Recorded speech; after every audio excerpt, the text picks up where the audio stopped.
Olá, amigos da TVC BH, TV Comunitária de Belo Horizonte, TV Comunitária de Sete Lagoas, de Conselheiro Lafayette, Conexão Gerais, TV Caravelas de Ipatinga e TV Comunitária de Uberaba. Estamos abrindo Gente que é Gente, um programa feito em parceria entre essas TVs comunitárias. No programa de hoje, nós vamos conversar com o cônsul da Síria em Belo Horizonte, Dr. Emi Kadar. Olá, Emi, tudo bom? Tudo bem, e você? Esse doutor, se eu não utilizar essa expressão, você vai me perdoar, porque eu tenho mania de tratar todo mundo por você. Então, eu quero ser tratado de você mesmo, né? Isso aí eu não gosto de envelhecer as pessoas, porque se eu envelhecer, eu estou envelhecendo a mim mesmo. Eu sou uma pessoa extremamente simples, de maneira que você pode ficar à vontade, me trata como Emi, está ótimo. Muito obrigado, Emi. Emi Kadar é engenheiro de formação e de profissão, porque ele é empresário do ramo de construções pesadas. Mas, além disso, ele...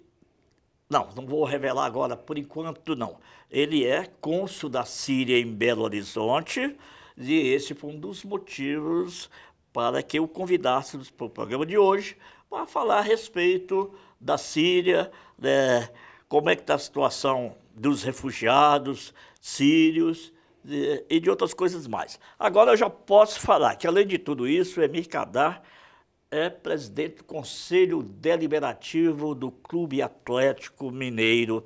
Olha, Emi, a minha pretensão era falar sobre a Síria, a guerra civil na Síria. Mas já que você é presidente do Conselho Deliberativo do Atlético, nós tivemos uma guerra aí no domingo passado, né, uma guerra de futebol, né, Cruzeiro Clássico, Cruzeiro Atlético, que acabou em parte, né, que se lá na Síria e em outros países em guerra tudo pudesse acabar assim, né? Terminada a peleja, todo mundo amigo. Seria ótimo, né? E eu que imagino que eu estou vivendo um clima só de guerra, né? Porque a guerra na Síria, guerra do futebol aqui, mas são coisas diferentes. E vou falar um pouco primeiro sobre a Síria. Sobre a Síria, ok. Então, pois é, me fala o que você quiser sobre a Síria. O que é a Síria? Há 4 anos, primeiro eu vou dizer para você o que é a Síria. A Síria é um país dos mais antigos habitados do mundo. Damasco é a cidade hoje habitada mais antiga do mundo. Há 6.000 anos, Damasco era habitada e continua sendo habitada. É uma cidade maravilhosa. Vocês não fazem ideia a beleza que é a cidade de Damasco. Maravilhosa. E a Síria teve sua independência em 1948, independência da França e da Inglaterra, que haviam dividido aqueles territórios depois da Primeira Guerra Mundial e criado Síria, Líbano, Iraque, Iêmen e todos aqueles países árabes foram divididos por ele, cada um ficou sendo com a soberania sobre eles, até que em 1948 a Síria declarou sua independência e, graças a Deus, é independente. Vem vivendo um momento extremamente difícil. E você havia me perguntado, antes de nós entrarmos aqui, por que vive em guerra aquela região? Aquela região vive em guerra, no meu modo de entender, eu sou brasileiro e relativamente jovem, perto daquela idade, daquelas coisas todas do Oriente, aquilo tudo ali se deve a um fanatismo religioso. Porque o Islã, ele domina grande parte daquela região árabe, e dentro do Islã existem várias correntes. Tem o xiita, tem o sunita, tem o alauíta e tem os cristãos, que são minoria, mas que são ativos lá no Oriente. E hoje em dia o que está acontecendo é que essas religiões não se entendem, essas facções não se entendem. E começa essa guerra que está acontecendo lá hoje. Eu não vou falar sobre os outros países, vou falar sobre a Síria. A Síria hoje está passando um momento muito difícil, porque há 4 anos atrás iniciou-se uma rebelião lá na Síria, uma rebelião que era até parecia ser muito simples de resolver. Era uma rebelião igual teve aqui no Brasil esse ano, que não foi rebelião, mas foi uma manifestação, que nós tivemos aqui algumas no Brasil esse ano e ano passado. E essa manifestação, ela foi repreendida de uma forma violenta pelo governo. E daí ela criou uma animosidade enorme entre aquelas pessoas que faziam a manifestação e o governo. E daí começou essa guerra civil. Os rebeldes se armaram, o exército sírio é muito bem armado, é um exército fortíssimo. A Síria é o país militarmente mais respeitado do Oriente, sempre foi. Mesmo na guerra de Israel, que eles foram derrotados em 67, mas o Israel respeitava e respeita até hoje a potência da Síria militarmente. E começou essa rebelião, e começou os rebeldes contra o governo, e foi se estendendo, e evidentemente aí entra o fator que eu vou dizer para vocês, que também é o que eu penso. Eu não posso dizer como uma palavra oficial, porque eu sou cônsul, na verdade eu sou representante do país, mas com interesse de vários países que aquilo ali não acabasse. Existe interesse de Israel que aquela guerra civil não acabe, existe interesse dos Estados Unidos que aquela guerra não acabe, da França, da Inglaterra. E o pior, é que países árabes, irmãos, estão ajudando a fomentar essa guerra, como a Arábia Saudita, o Catar, os Emirados, a Jordânia, que é vizinha e irmã da Síria, ajuda a fomentar essa guerra. Agora, quais são os interesses disso? Eu não sei. Evidentemente que tem interesse. O interesse ali não é acabar com a guerra, é continuar a guerra. Petróleo não tem. Petróleo tem o pouco que tem, a Síria produz o petróleo, mas para a suficiência dela. Mas pelo seu território passa todo o petróleo do Oriente. Então tem esse interesse aí. Escuta, eu vou colocar uma questão para, pelo menos para os telespectadores pensarem, já que se você é cônsul, uma autoridade, apesar de ser brasileiro, uma autoridade síria aqui em nosso território, eu posso falar livremente. Olha, se não houver guerras, grandes potências se esfacelam, porque eles precisam vender suas armas e fomentar guerras. Por isso é que impõe ditaduras e, às vezes, destrói também ditaduras. Falar nisso, não, mas antes de falar sobre a ditadura na Síria, prosseguir na sua explanação, eu queria dizer, você é cônsul da Síria, nomeado pelo governo sírio, certamente. Sou. Por que você é cônsul da Síria? Por que sou eu, né? Essa história começou em 1951 com meu pai. Meu pai era uma pessoa sírio, veio muito pobre para cá, e como você citou aí, outros conterrâneos seus lá, pessoa de muita luta, muita inteligência, e o papai começou a sobressair na colônia com grandes ideias. Ele era um líder da colônia. E em 1951, o presidente da Síria o nomeou cônsul da Síria em Minas Gerais. Então, papai ficou sendo cônsul da Síria em Minas Gerais. Até 1973, quando ele faleceu, e naquele dia, naquela mesma noite do falecimento dele, a família reunida indicou o irmão mais velho, nosso filho mais velho, dele, o primogênito, para que o sucedesse. E ele chamava-se Jorge Kadar. Foi ser, então, o segundo cônsul da Síria. Com o passar do tempo, o Jorge não quis continuar sendo cônsul e passou para o outro irmão nosso, que era o Lício, que, por coincidência, é engenheiro também, e meu sócio na empresa. Nós fundamos, há 50 anos atrás, uma empresa de engenharia chamada Kadar Engenharia, que leva o nosso nome, e é uma responsabilidade muito grande você pôr o nome da sua família numa empresa, nesse país que nós vivemos, cheio, conturbado, cheio de plano real, plano isso, plano Collor, e nós temos que sobreviver a isso tudo, e estamos vivendo agora sobrevivendo a essa crise terrível econômica e política que passa o Brasil. E o Lício, então, foi escolhido o cônsul. Infelizmente, e muito mais infelizmente para mim, que era o meu irmão, não preferido, mas é o irmão que praticamente me criou, ele faleceu. há 2 anos atrás, dia 6 de outubro. E nesse falecimento dele, por uma coisa natural dentro da nossa família, eu fui escolhido o cônsul. Então, eu sou cônsul há 2 anos. Então, você perguntou por que que é. Eu sou cônsul porque isso é uma coisa que vem de família. Foi meu pai, 2 irmãos e agora sou eu. É um cargo de confiança, que não é só honorífico, é um cargo de trabalho, não? Olha, ainda mais eu brinquei, agora eu estava vindo para cá brincando com o meu motorista, ele falando comigo, nossa, eu só tenho corrido por causa desse consulado. É porque eu peguei essa guerra. Né? A minha gestão no consulado, está essa guerra aí. E essa guerra tem trazido transtornos enormes para o consulado, que é em termos de refugiado.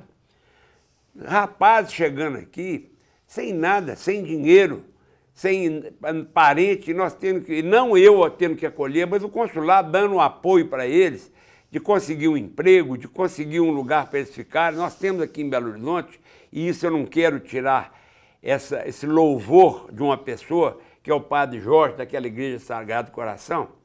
Aquela igreja ela foi entregue aos sírios em 1935 ou 40, ela foi doada para os sírios tomarem conta, dos sírios cristãos. E esse Padre Jorge, ele fez um trabalho muito bonito. Ele acolheu esses meninos, colocou eles todos em apartamento, em casa, reuniu a colônia e todo mundo ajudou e esses meninos estão aí bem alojados. Mas eu peguei um trabalho enorme, porque todo dia chega um menino refugiado aqui e nós temos que nos preocupar com ele, em termos de trabalho, em termos de onde vai comer, como é que vai fazer. Então, tudo isso aí foi na minha época. Mas eu acho que eu sou um homem nascido para conseguir desafios, vencer desafios. Eu fui presidente do Sindicato da Construção Pesada durante 6 anos. Fui presidente da Associação Brasileira dos Criadores do Cavalo Campolina por 12 anos. Fui vice-presidente da Federação das Indústrias por 6 anos. Hoje eu faço parte, sou vice-presidente do Centro das Indústrias, do CIENG, sou vice-presidente. Então eu sou um homem de desafios e estou pronto para esse aí. O consulado me honra muito ser cônsul, é uma honra que eu tenho, mas ele é trabalhoso e dispendioso. Mas faz parte da história da minha família e eu vou honrar isso aí com muito louvor e com muita raça. A sorte sua, ou uma compensação, é que como presidente do Conselho Deliberativo do Atlético, você está numa fase se não maravilhosa, mas uma fase boa, né? Você vê que nas coisas que eu citei, eu não citei o Atlético, eu deixei para nós entrarmos no outro nós vamos entrar, sim. Que o Atlético realmente, e o pessoal lá do Atlético brinca que eu sou um pé quente danado, porque depois que eu entrei na presidência, o Atlético, graças não a mim, ao presidente anterior e ao atual presidente, vem numa fase maravilhosa. Mas a importância do Conselho Deliberativo para um time de futebol é não deixar que as coisas fiquem em guerra dentro do Conselho. E eu consegui pacificar o Conselho do Atlético. Talvez pela minha condição de cônsul, de ser um diplomata, não diplomata de carreira, mas um diplomata honorário, eu consigo levar aqueles problemas todos do Conselho de uma forma mais leve. E aquilo ali não atrapalha. Eu não deixando o Conselho atrapalhar a diretoria executiva já é muito. Já é grande coisa. Ok. Nós estamos conversando com Emir Kadar, engenheiro, cônsul da Síria e presidente do Conselho Deliberativo do Atlético. Esse programa é feito em parceria entre os canais comunitários de Belo Horizonte, de Conselheiro Lafayette, de Ipatinga, de Uberaba e de 7 Lagoas. Nós vamos fazer um rápido intervalo e já nós voltaremos e vamos conversar mais com o cônsul da Síria sobre a situação dos refugiados aqui, principalmente sobre isso, já que ele já deu uma ideia sobre a guerra civil na Síria.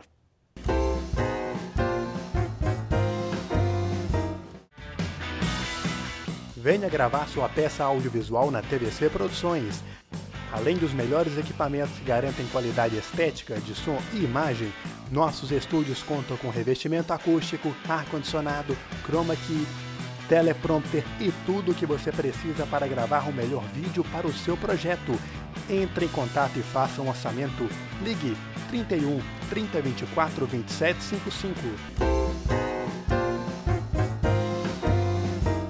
Estamos retornando com Gente que é Gente, conversando hoje com o cônsul da Síria, engenheiro Emi Kadar. Ô, Emi, você já nos explicou por que você é cônsul da Síria. É uma questão, um problema de família, quase vem de pai para filho, de irmão para irmão e tal. Claro, um cargo de confiança, um cargo de muita responsabilidade, mas significa que a família Kadar sempre foi bem cotada, bem vista pelos governos sírios. Mas falar em sírio, eu queria te fazer que você me explicasse qual a diferença entre turco, sírio e sírio-libanês. É que eu fui criado numa região lá de Carlos Sager, Vale do Mucuri, Teoflotone e tal, onde convivi com muitos sírios-libaneses, muitos comerciantes, fazendeiros e tal. A hora eu falei, vamos ver qual é a diferença aqui de sírio-libanês para sírio. Procurei no Google, na Wikipédia, todos, não achei nenhuma definição. Aí eu me lembrei de que tempos atrás falavam, a explicação que me dava é que turco eram os mascates pobres, sírio-libanês eram os turcos que tinham prosperado por causa do rico. Tem diferença? Não, isso aí era realmente uma brincadeira que tinha aqui no Brasil, e quando eu era pequeno, eu sofri muito com isso. Eu sofri porque era uma brincadeira que os colegas faziam, e talvez até por ignorância mesmo. Eu acho que nós não tínhamos, naquele tempo que eu era rapaz, uma evolução tão grande por poder ter tanta informação quanto nós temos hoje. Você falou em Google e em todos esses recursos que nós temos hoje para pesquisar, que nós não tínhamos. O que acontece é o seguinte, até a Primeira Guerra Mundial, em 1914, toda aquela região dos países árabes era dominado pelo Império Otomano. E a capital do Império Otomano era na Turquia.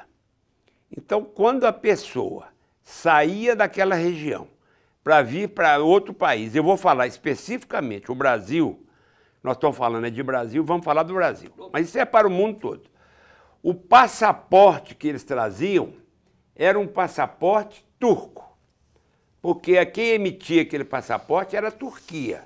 Então, eles chegavam aqui com o passaporte turco.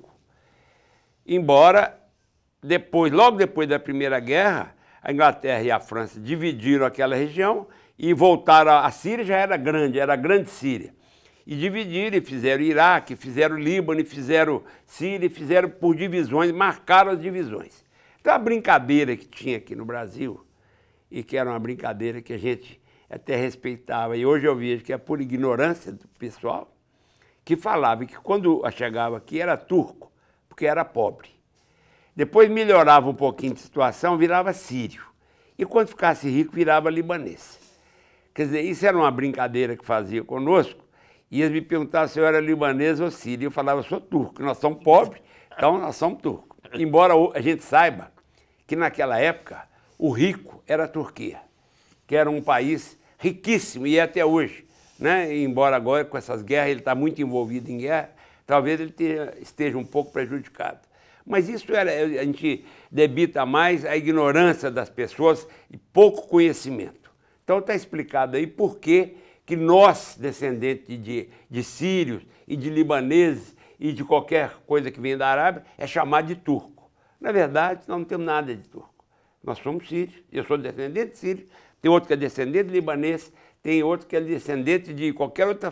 Seu pai era sírio? Meu pai era sírio, nascido numa cidade que foi destruída agora, que chama. Ela vai ressurgir, porque ao longo da história, a Síria sempre ressurge das cinzas.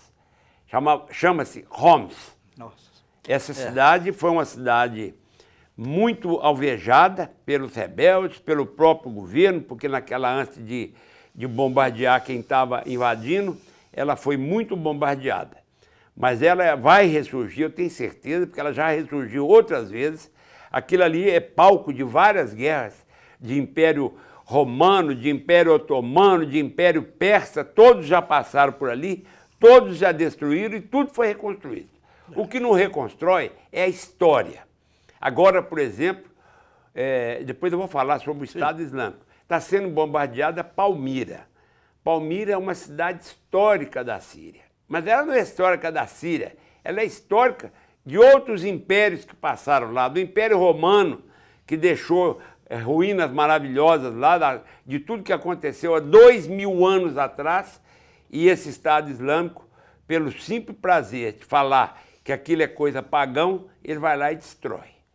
Então, eu vou falar um pouco sobre o Estado Islâmico. Ok. Então, a Síria, além da guerra entre o governo e os rebeldes sírios que lutam contra ela, que hoje já não são rebeldes sírios mais, são rebeldes do mundo inteiro, que são alimentados por aqueles países que eu citei, que dão dinheiro, mandam arma entra o dia inteiro lá para lutar contra o governo sírio.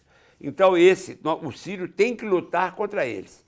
E agora surgiu um componente novo há 2 anos atrás, que é o Estado Islâmico, que é um califado medieval, criado por umas pessoas que se dizem descendentes do profeta Maomé e que querem ter a mesma vida que tinham há 500 anos atrás, com califa, com tudo aquilo.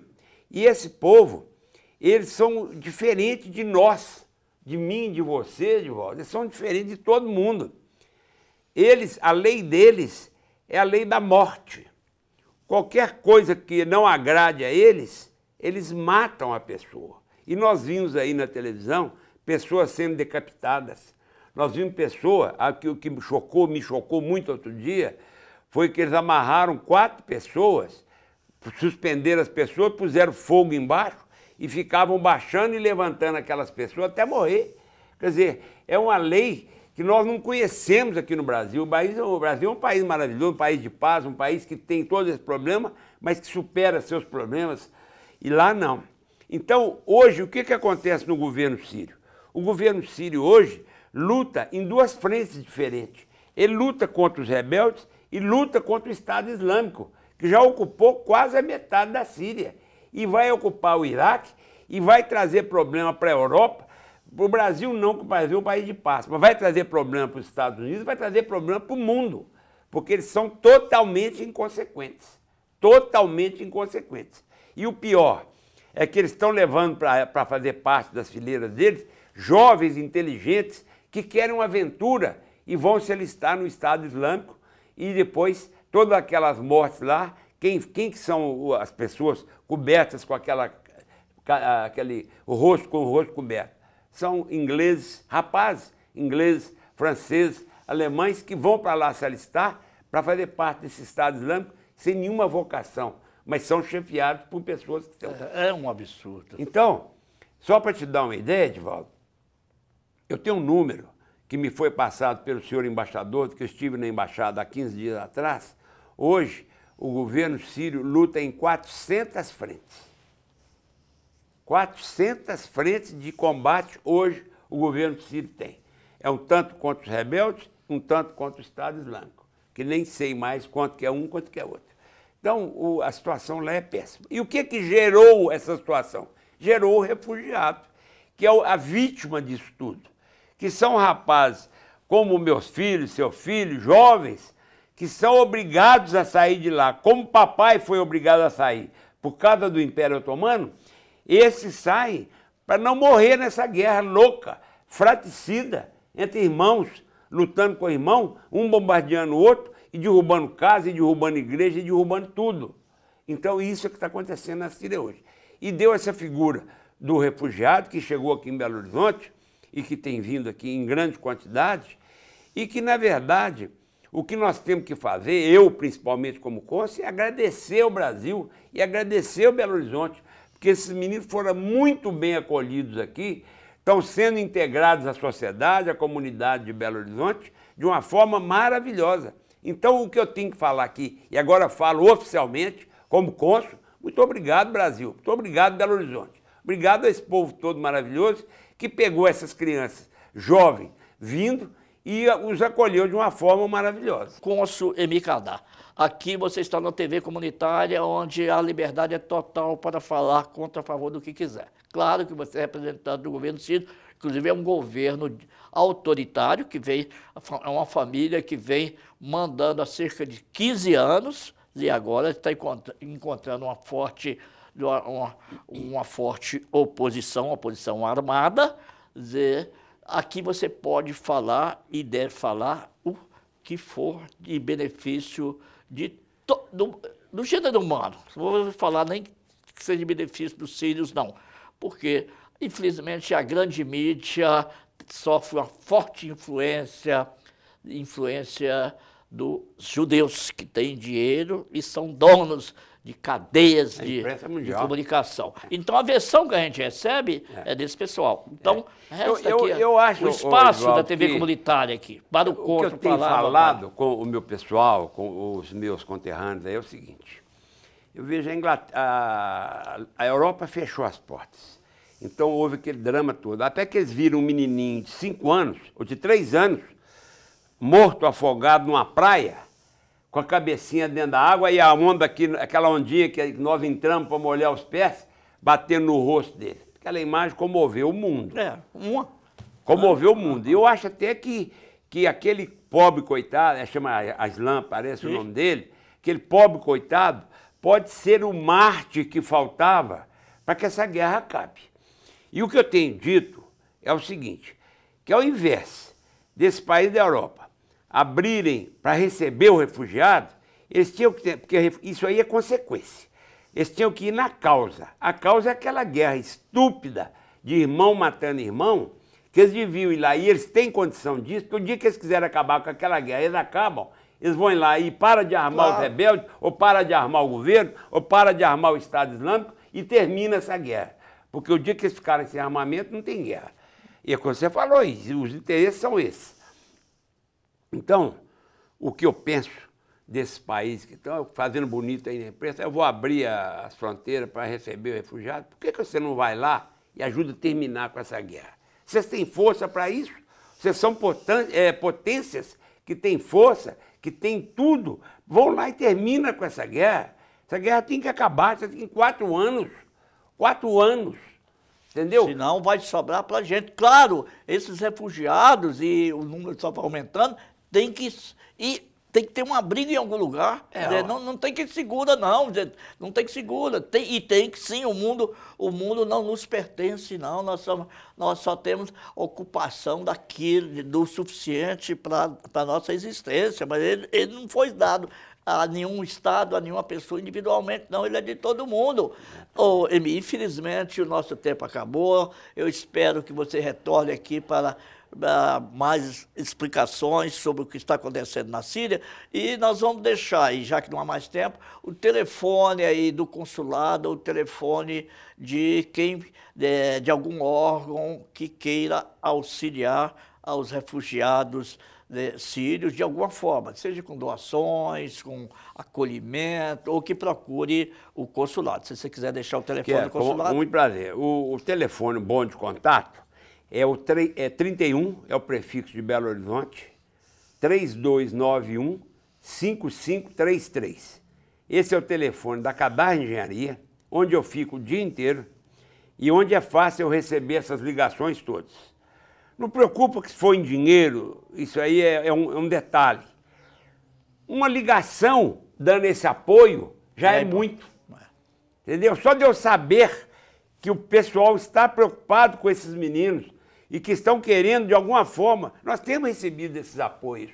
Eu tenho, em poucos dias, 30 pessoas oferecendo para receber em casa e tudo. Mas eu quero deixar meu telefone, então, para encerrar, que o tempo já acabou. 3291-5533. Belo Horizonte.